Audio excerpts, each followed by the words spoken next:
Sampai ayat berapa terakhir? 106 sudah ya? Sekarang 107.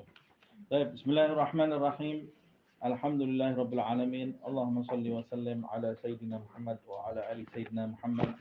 Nawaina ta'allum wa ta'alim wa tadhakkur wa tadhkir wa naf'a wal intifa' wal ifadah wal istifadah wal hath 'ala at-tamassuk bi kitabillah wa sunnati rasulih wa du'a ila al-huda wa dalalah 'ala al-khair ibtigha'a wajhillah wa mardatihi wa qurbih wa thawabihi subhanahu wa ta'ala. Pada pertemuan yang lalu di ayat yang ke-106 kita sama-sama membahas bagaimana Allah Subhanahu wa taala memerintahkan bagi setiap orang yang beriman yang melakukan perjalanan untuk melakukan perjalanan, dan ketika dia mendekati kematiannya untuk menghadirkan dua orang saksi yang adil, baik dari golongan mereka atau dari selain mereka. Nah, kita sudah bahas dari golongan mereka atau selain mereka, itu ada yang mengatakan dari kalangan orang yang beriman atau non-muslim. Ada yang mengatakan dari golongan mereka, dari kabilah mereka atau dari selain kabilah mereka. Alhasil yang penting ada dua orang saksi.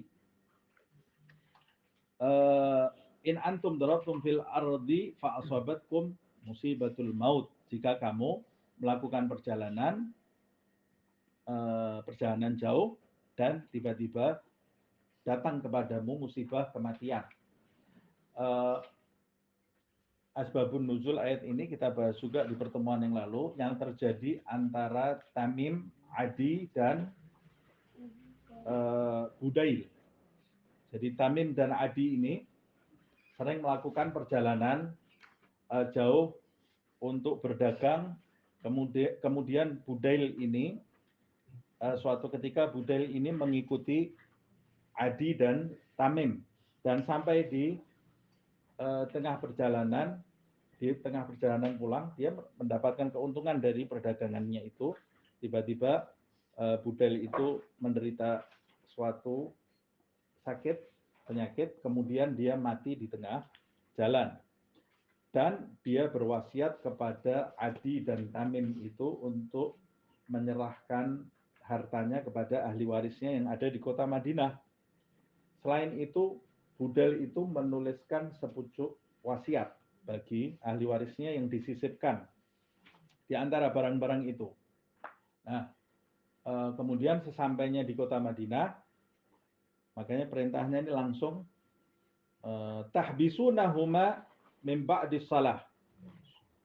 Nah, ini perintahnya sudah bukan kepada ahli waris seperti yang kita bahas di pertemuan yang lalu, tapi perintahnya kepada wali atau hakim. Jadi ketika datang Adi dan Tamim itu, ahli waris dari Budail ini kemudian menyerahkan itu pada masa itu adalah Rasulullah Sallallahu Alaihi Wasallam. Kemudian Nabi Muhammad Sallallahu Alaihi Wasallam menahan mereka setelah sholat asar. Nabi melakukan sholat asar berjamaah, kemudian menahan mereka. Makanya di sini disebutkan min ba'dis shalah, itu sholat yang dilakukan pada saat itu sholat asar. Fayuqsimani billah, lalu keduanya bersumpah kepada Allah Subhanahu wa taala atas nama Allah Subhanahu wa taala, inirtabtum la tashtari bihi inirtabtum. Keduanya itu diperintahkan bersumpah. Kata Allah Subhanahu wa taala, hendaklah keduanya itu bersumpah atas nama Allah jika kalian wahai ahli waris ragu-ragu terhadap kejujuran keduanya itu. Tapi kalau tidak ragu-ragu, tidak perlu bersumpah. Inirtabtum. Apa sumpahnya? La nashtari bihi samanan. Sumpahnya adalah kami berdua, yaitu pada saat itu adalah Adi dan Tamim. Kami berdua tidak akan membeli amanat kami, ya. Kami berdua tidak akan membeli amanat kami samanan dengan harga yang sangat murah, yaitu kami tidak mungkin menjual amanat kami, kepercayaan kami dengan harta dunia ini. Lau kana dzal qurba, walaupun untuk kepentingan kerabat kami sendiri. Artinya mereka berdua itu bersumpah atas nama Allah Subhanahu wa taala bahwa mereka itu amanat. Intinya seperti itu ya. Wala naktumu syahadah, mereka juga bersumpah mereka ini tidak menyembunyikan kesaksian mereka. Wala naktumu syahadatallahi, tidak menyembunyikan kesaksian Allah Subhanahu wa taala. Inna idzal laminal asimin, kalau kami melakukan itu kami termasuk orang-orang yang berdosa. Nah, kenapa saya ulang? Karena 107 ini berkaitan ini ya Mas Ian. Kemudian kita lanjut ke ayat 107. Ini belum kita bahas kan? Allah Subhanahu wa taala berfirman, a'udzubillahi minasyaitonir rajim, bismillahirrahmanirrahim. Fa in uthira ala annahuma istahaqqa, apa itu? Istahaqqa apa ini? Itsman. Fa akharani yaqumani maqamahuma minal ladzina istahaqqa alaihimul awlayan. Fa yuqsimani billahi la syahadatuna ahaqqu min syahadatihima wa ma'tadaina inna idzal lamina zalimin. Nah, yang terjadi ini asbabun nuzulnya. Jadi sebelum turunnya ayat ini ada kejadian yang kemudian Allah Subhanahu wa taala menetapkan kejadian itu di dalam ayat ini. Nah, yang terjadi ketika Adi dan Tamim itu bersumpah atas nama Allah Subhanahu wa taala, mereka kemudian berpisah. Tapi kemudian ahli waris Budail yang wafat di tengah perjalanan itu membuka surat wasiat. Di surat wasiat itu mereka melihat barang-barang milik Budail yang merupakan hak mereka yang diamanatkan kepada Adi dan Tamim. Ternyata di antara barang-barang itu tertulis ada cawan yang terbuat dari perak dan cawan itu ada ukir-ukirannya. Itu tidak mereka terima. Cawan itu tidak mereka terima. Kemudian mereka itu mendapat kabar dari orang yang punya toko di sekitar mereka itu, sekarang kios gitu ya, orang jual-jual gitu ya. Ternyata cawan itu mereka dapati di tokonya orang tersebut. Sudah ada di toko orang itu. Kemudian mereka tanya, ini kok seperti yang disifatkan oleh Budail kepada ahli waris ini, cawannya ini. Mereka tanya, kamu dapat ini dari mana? Kita dapat dari Tamim dan Adi. Jadi ternyata mereka itu menyerahkan seluruh amanat itu kecuali cawan yang perak itu. Cawan perak itu tidak diserahkan, dijual kepada orang, uangnya disimpan mereka. Nah, akhirnya keluarganya Budail ini datang ke Rasulullah Shallallahu Alaihi Wasallam. Kemudian mereka semua menyampaikan kepada Nabi Muhammad SAW bahwa Adi dan Tamim ini tidak amanat. Nah, yang terjadi bagaimana? Allah Subhanahu wa taala kemudian menurunkan ayat.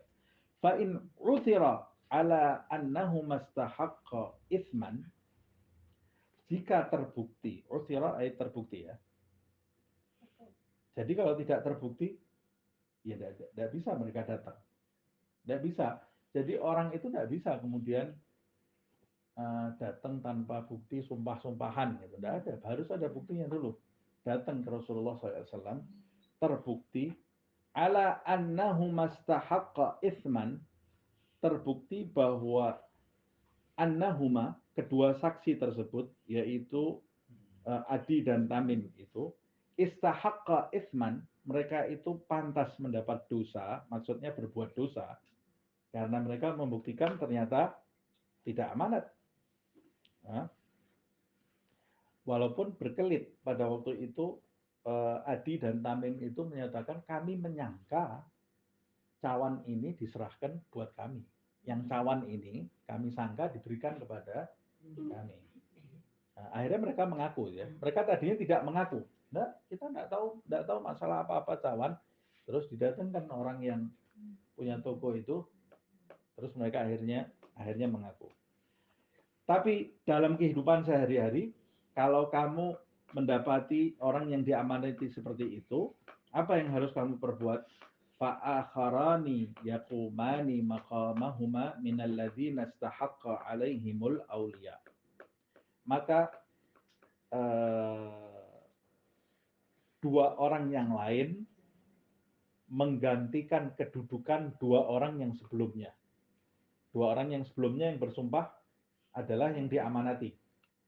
Dua orang yang lain menggantikan kedudukan mereka, yaitu menggantikan sumpah mereka. Jadi sumpah-sumpahan ini ya. Menggantikan kedudukan mereka. Dua orang lain lagi bersumpah. Siapa dua orang lain lagi yang menggantikan Adi dan Tamim itu kalau pada waktu itu ya? Yaitu minalladzina istahaqqa alaihim al-aulayan. Yaitu termasuk keluarga yang terdekat dari si mayit itu. Jadi ahli waris yang terdekat. Kalau memang ahli warisnya menuntut, maka keluarga terdekat dari mayit itu siapa? Keluarga terdekatnya maju dua orang yang adil di antara mereka, ganti menyumpah orang yang diamanati oleh si mayit. Nah, apa sumpahnya? Fayuqsimani billah. Bersumpah atas nama Allah Subhanahu wa taala, la syahadatuna ahaqqu min syahadatihima. Bahwa kesaksian kami, mereka bersumpah atas nama Allah Subhanahu wa taala, kesaksian kami lebih berhak atau lebih layak diterima min syahadatihima daripada kesaksian dua orang yang diamanati oleh si mayit. Jadi kesaksian dari orang yang diwasiati itu lebih didahulukan.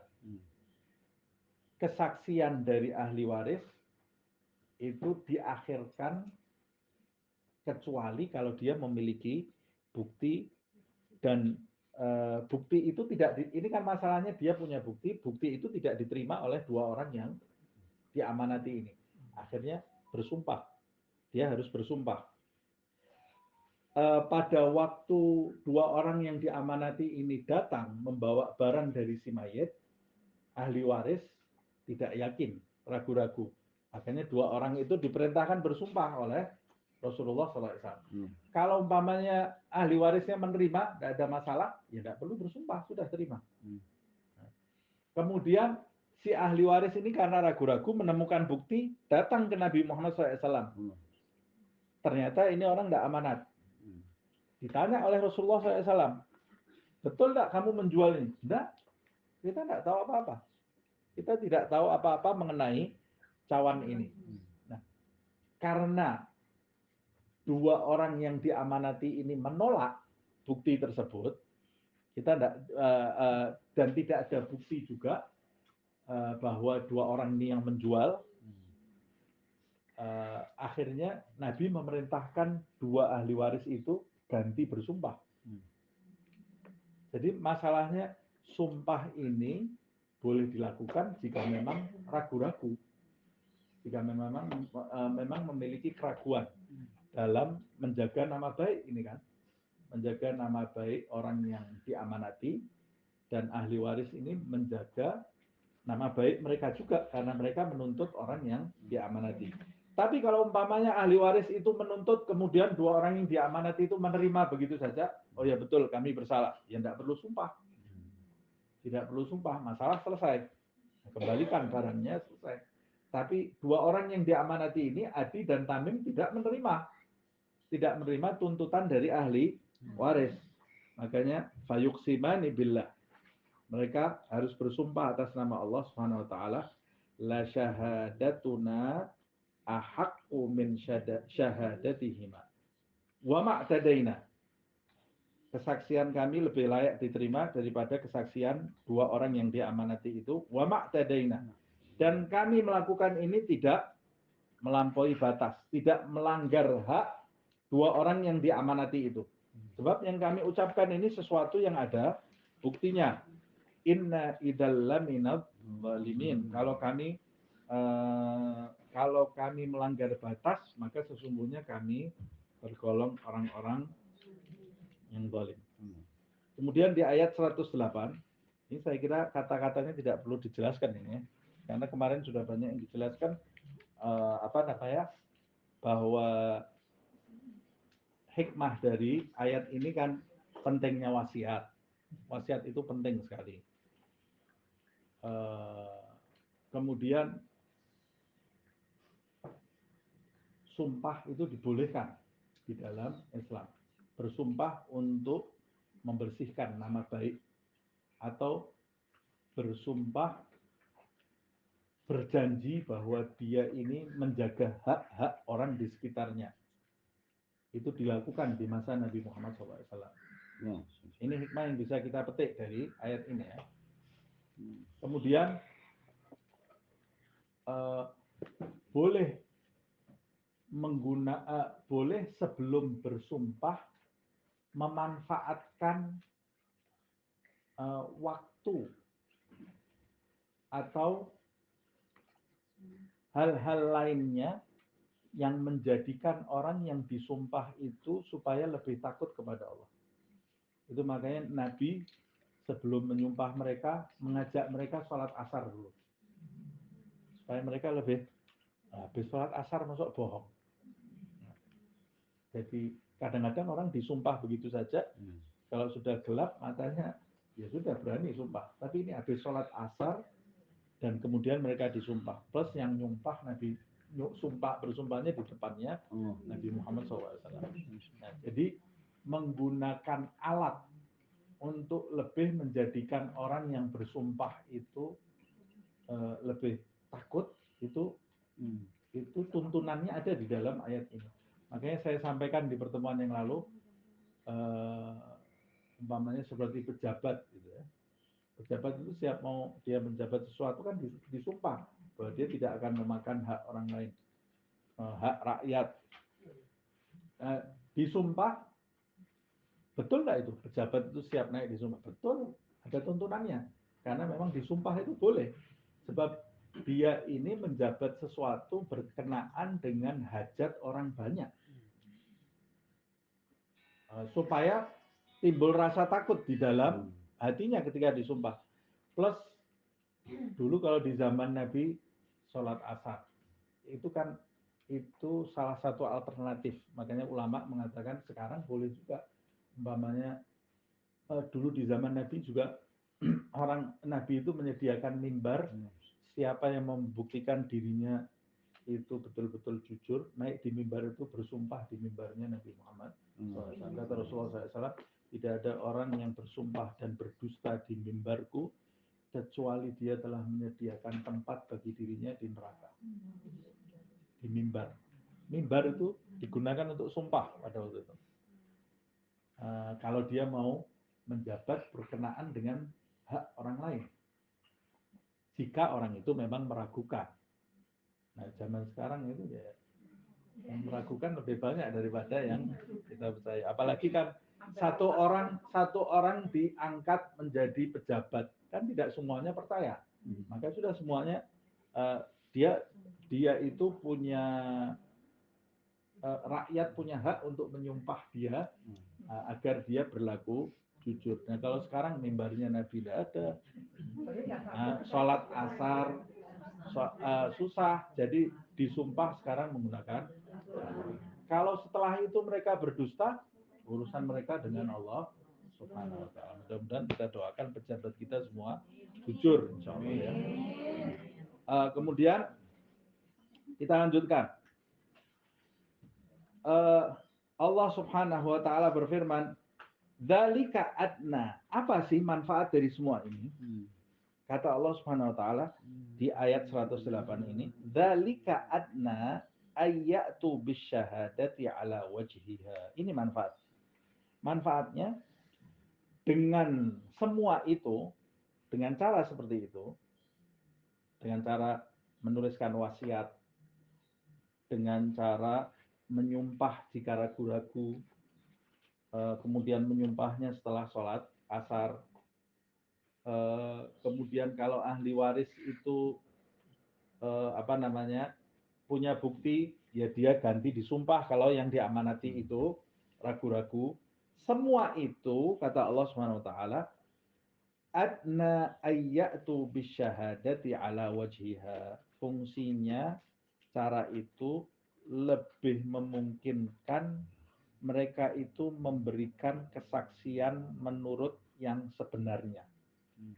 Supaya memang betul-betul yang diucapkan itu adalah ucapan yang benar. Jadi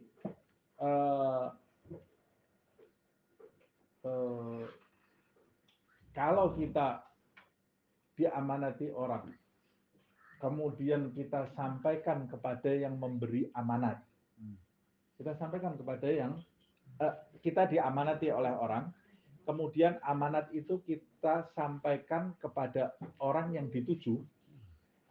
Umpamanya kita diamanati, ini kamu saya amanati barang ini serahkan kepada si fulan. Kita sampaikan kepada si fulan itu. Kemudian tiba-tiba si fulan ragu-ragu kepada kita. Apa yang harus kita lakukan? Kita bersumpah atas nama Allah SWT. Boleh enggak? Boleh, ini dalil ayatnya.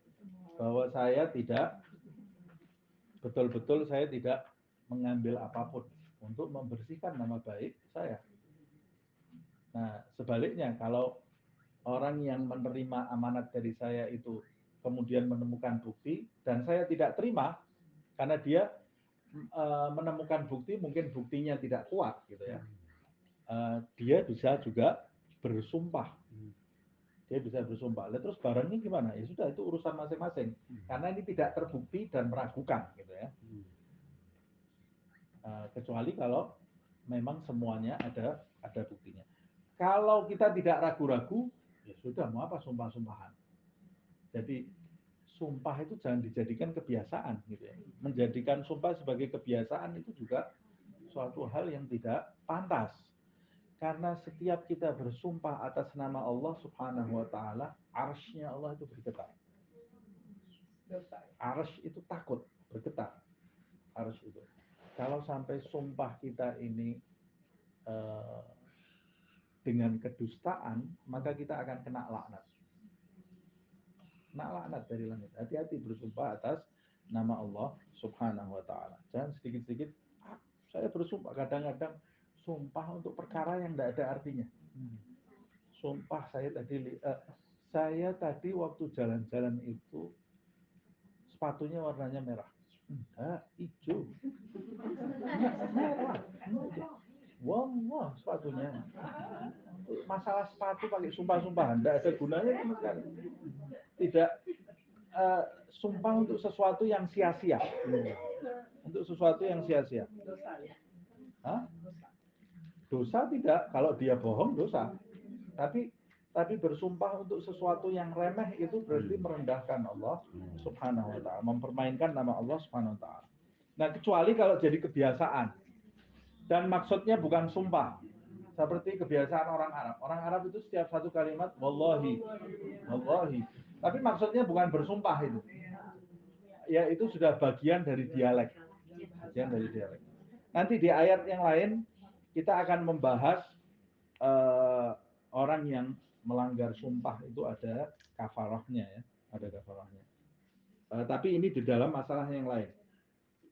Nah, kemudian disebutkan di dalam ayat ini, dzalika adna ayatu bisyahadati ala wajhiha aw yakhafu an turadda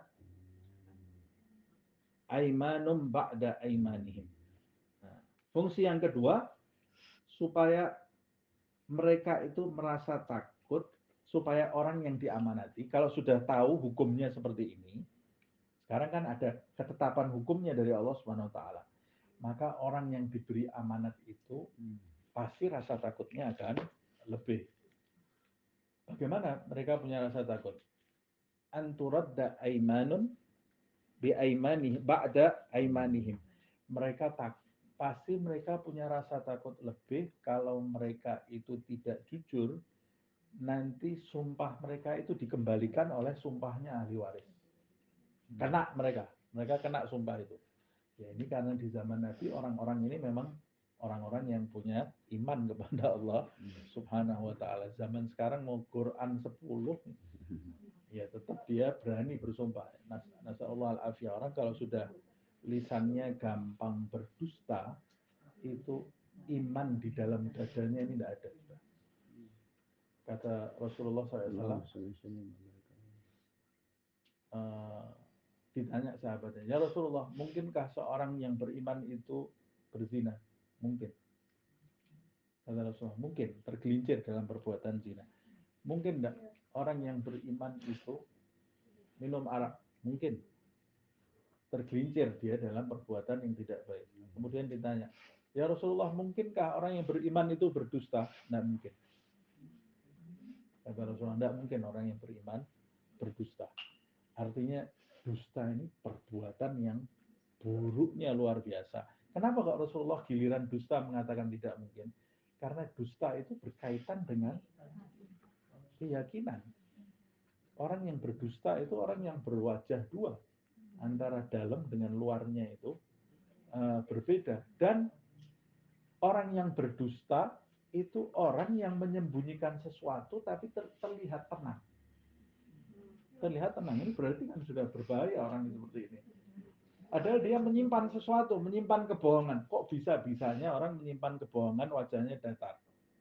Ini berarti ini sudah top ini ya. Orang yang berbahaya ini seperti ini. Rasulullah SAW juga menyebutkan ciri-ciri munafik. Apa munafik? Munafik itu orang yang bermuka dua. Munafik itu di masa Rasulullah, orang munafik itu kafir. Orang munafik itu orang kafir, tapi menampakkan seakan-akan mereka itu Islam, padahal kafir. Jadi di dalam hatinya mereka itu tidak percaya Allah, memusuhi Nabi. Tapi karena mereka berada di lingkungan Nabi Muhammad SAW, mereka pura-pura sholat. Sholatnya itu pura-pura. Tapi ketika mereka menjauh dari Nabi, mereka itu gabung sama orang-orang kafir. Nah, kalau orang munafik zaman sekarang bukan kafir. Bukan orang kafir. Mereka betul-betul yakin kok. Mereka kan sholat, bukan pura-pura gitu. Tapi Rasulullah itu menyebutkan ada ciri-cirinya orang munafik di masa itu. Jangan sampai kita punya ciri-cirinya. Jadi ada orang Islam yang punya kebiasaannya orang kafir. Walaupun dia Islam.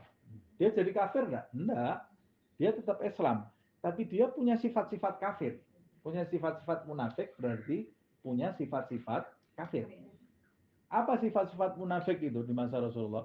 Kata Nabi, pertama yang disebut idza hadatsa kadzab. Kalau ngomong banyak dustanya. Nah, bagaimana kita sujud sehari berapa kali kita sholat 5 waktu? Idza hadats kadzab. Kalau ngomong dusta. Apa dusta itu? Dusta itu memberitakan sesuatu tidak sesuai dengan kenyataannya. Nah, ada dusta yang dosanya besar, ada yang dosanya kecil. Tapi yang kecil itu juga tidak baik gitu ya, karena itu berkaitan dengan habit, berkaitan dengan karakter, juga tidak baik, karena sesuatu yang besar-besar itu dimulai dari yang kecil, makanya anak kita boleh melakukan banyak kesalahan, tapi jangan pernah ditolerir kesalahan bohong. Boleh dia melakukan banyak kesalahan, tapi untuk kesalahan bohong ini jangan pernah ditolerir. Karena bohong itu dimulai dari yang kecil-kecil dulu. Dari yang kecil-kecil dulu, nanti kemudian menjadi bohong yang merugikan. Bohong yang merugikan itu yang sampai merampas haknya orang lain. Kecuali ada orang bukan bohong ya, tapi tidak menyampaikan seutuhnya. Itu lain gitu. itu bisa bohong, bisa tidak bohong. Tergantung niatnya dan tergantung situasinya. Tergantung situasinya, tergantung niatnya, tergantung situasinya. Kalau dia tidak menyampaikan seutuhnya untuk merugikan orang lain, itu bohong. Tapi kalau dia tidak menyampaikan seutuhnya demi kepentingan yang lebih baik, itu bukan bohong. Nah, itu namanya menyelamatkan sesuatu. Saya pernah ceritakan ya, Rasulullah SAW pernah ada salah satu sahabatnya waktu masih di Mekah dikejar-kejar orang musyrik, lari. Dia minta perlindungan kepada Rasulullah SAW, sama Nabi Muhammad disuruh sembunyi di dalam rumahnya. Orang-orang musyrik itu memang tidak berakal mereka itu. Mereka itu memusuhi Nabi, tapi tanya kepada Nabi Muhammad SAW, di mana ini orang yang, padahal itu sahabatnya Nabi itu. Tanya kepada Nabi Muhammad, mana ini orang sahabatmu yang kita kejar? Kenapa mereka kok tanya? Karena mereka tahu Nabi itu tidak pernah dusta. Jadi mereka ini kan tidak waras. Mereka tahu ini orang tidak pernah berdusta, tapi giliran Nabi Muhammad mengatakan dirinya ini utusan Allah, mereka mendustakan. Makanya Sayyidina Ali pada waktu Nabi Muhammad SAW itu hijrah, Nabi Muhammad itu mewasiatkan kepada Sayyidina Ali untuk mengembalikan hartanya orang-orang musyrik Mekah yang di tangannya Nabi. Jadi orang musyrik Mekah itu mendustakan Nabi Muhammad, tapi banknya mereka Nabi Muhammad. Kalau titip harta kepada Nabi Muhammad. Sebab mereka tidak menemukan orang yang lebih amanat dari Nabi Muhammad. Ini kebodohan mereka ini kan. Jadi mereka kalau titip harta kepada Rasulullah SAW, itu kalau terjadi sama saya, hijrah saya bawa semuanya. Sudah saya ini disakiti, sahabat saya disakiti, keluarga saya disakiti, sampai saya harus ngungsi dari kampung kelahiran saya. Ya. Nabi Muhammad itu waktu hijrah sedih. Keluar dari perbatasan Mekah itu, Nabi itu nengok ke kota Mekah sambil menangis. Kata Rasulullah, kalau bukan karena kaumku, aku tidak akan meninggalkan. Ini tanah kelahirannya Nabi Muhammad SAW. Sedih. Ya. Nah, tapi Nabi tetap mengembalikan harta itu karena amanat. Rasulullah SAW jujur, tidak pernah berdusta.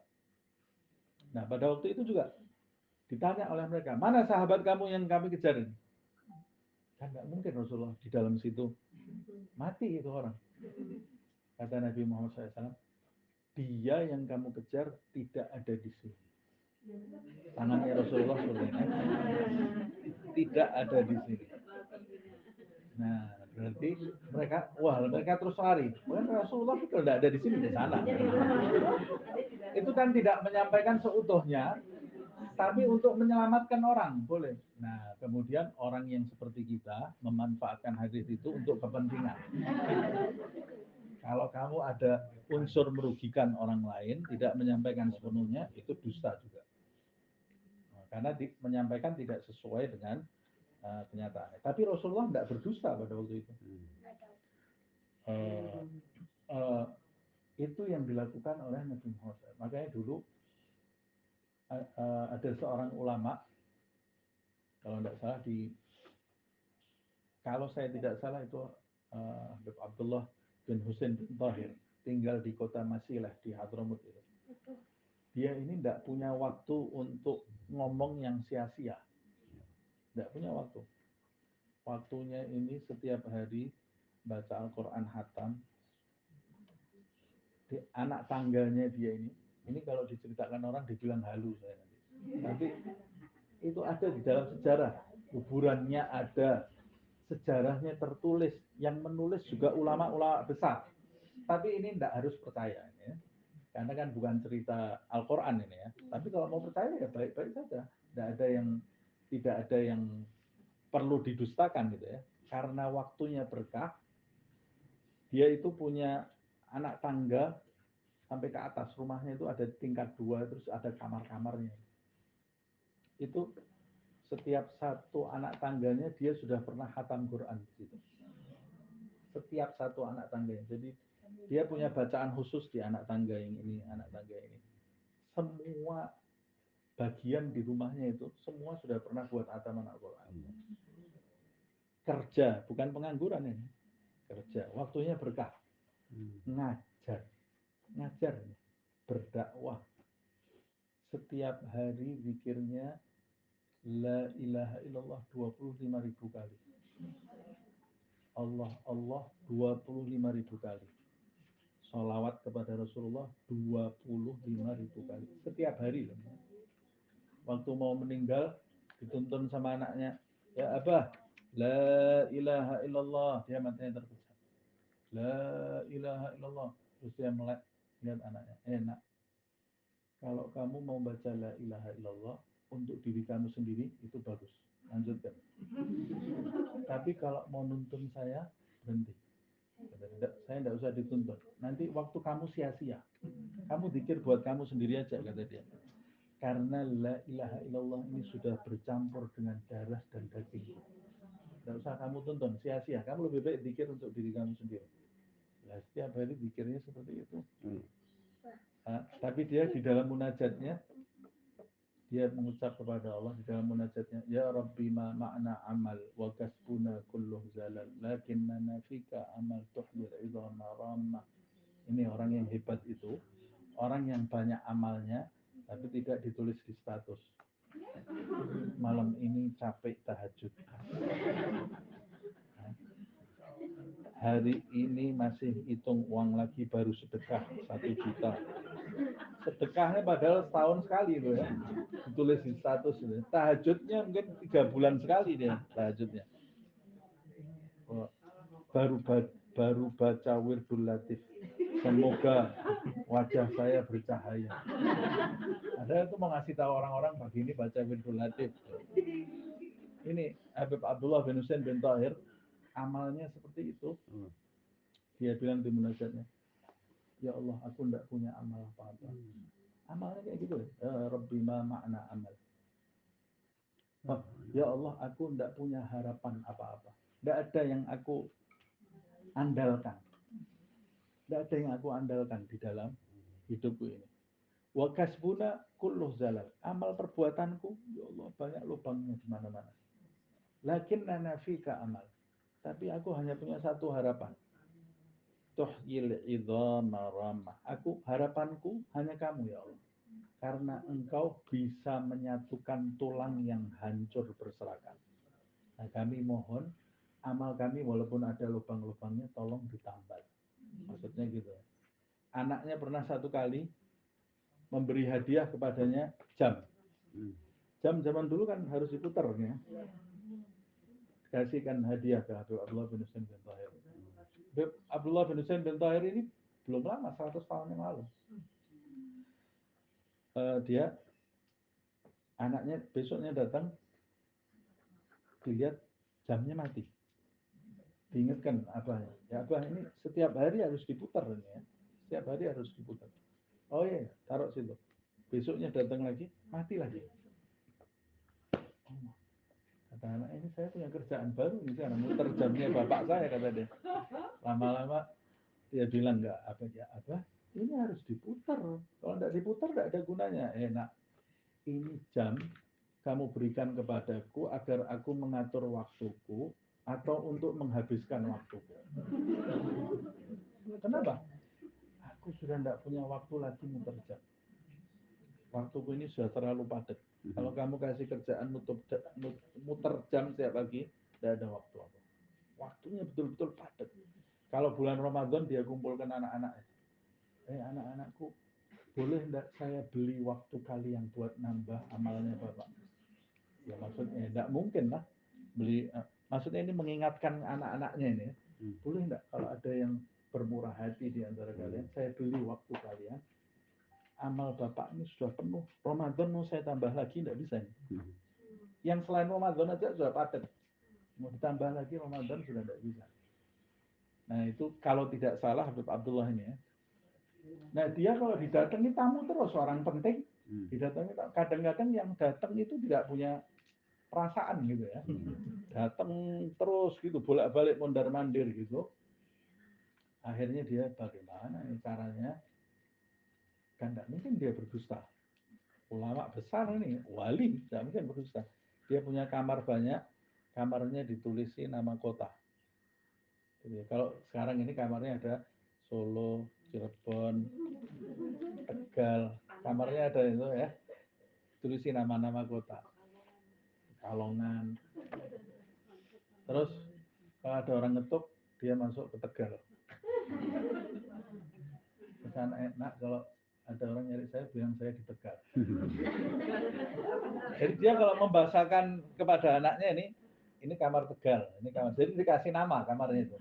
Supaya apa? Maksudnya dia ya supaya enggak pure dia itu berdusta gitu ya. Tapi kan dia betul itu. Kamarnya dikasih nama Tegal. Sudah ini kamar Tegal gitu kan. Makanya kalau ada orang nyari bapak, hari ini bilang bapak di Tegal. Besok ada yang nyari lagi Kalongan. Tapi dia tidak menemui tamu itu bukan karena dia sombong atau karena dia betul-betul padat amal ibadahnya. Dia itu punya waktu untuk sosial. Tapi kadang-kadang orang itu menerobos waktunya tidak pada tempatnya. Tidak pada tempatnya. Nah, ini kan saya mau cerita ini bohong itu ciri-ciri munafik dari idza hadatsa kadzab wa idza wa'ad akhlaf. Kalau berjanji pasti dia tidak tepat janji. Wa idza tumina khan. Kalau diberi amanat dia berkhianat. Khianat ya. Saya ceritain, jangan bilang-bilang ya. Jangan bilang-bilang sama orang ya. Betul loh ini ya. Iya enggak? Betul, saya jangan bilang ya. Nanti yang diceritain ini cerita sama orang. Saya ceritakan kamu, jangan bilang-bilang loh ya. Betul. Besok satu kota sudah tahu. Nah, satu kota kan. Kalau di kota Solo itu katanya guru saya, kota Solo ini temboknya bisa ngerasani orang. Ya. Dindingnya ini bisa menggunjing orang nih katanya gitu. Kita kadang-kadang yang punya kaitan dengan kabar itu belum tahu kabarnya, satu Solo semuanya sudah tahu. Jadi dia kaget. Tapi itu sebetulnya bukan di Solo, di mana-mana seperti itu ya. Apalagi sekarang ini pakai media sosial ini. Kadang-kadang satu negeri ada bencana, orang yang tidak di negeri itu sudah tahu semua, sudah heboh kabarnya. Yang di negeri itu kadang-kadang tidak tahu karena tidak megang HP ya. Kita lanjutkan ini. Tapi sumpah itu boleh dilakukan untuk hal-hal yang penting seperti ini. Sumpah palsu itu diantara penggugur pahala puasa dan pahala beberapa ibadah yang lain. Bisa gugur kalau kita melakukan dusta, sumpah palsu, menggunjing. Nah, kita lanjutkan. Wattaqullah wasma'u. Bertakwalah kalian kepada Allah Subhanahu wa taala dan dengarkanlah perintah Allah Subhanahu wa taala ini. Supaya kalian ini, hai orang-orang yang beriman, menjadi orang yang satu amanat, dua jujur apa yang kalian ucapkan,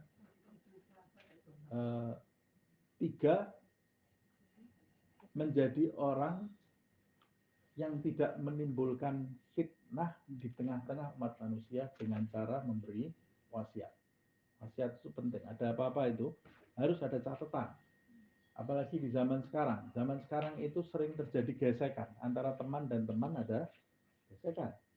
Makanya kalau apa-apa dicatat, ada saksinya.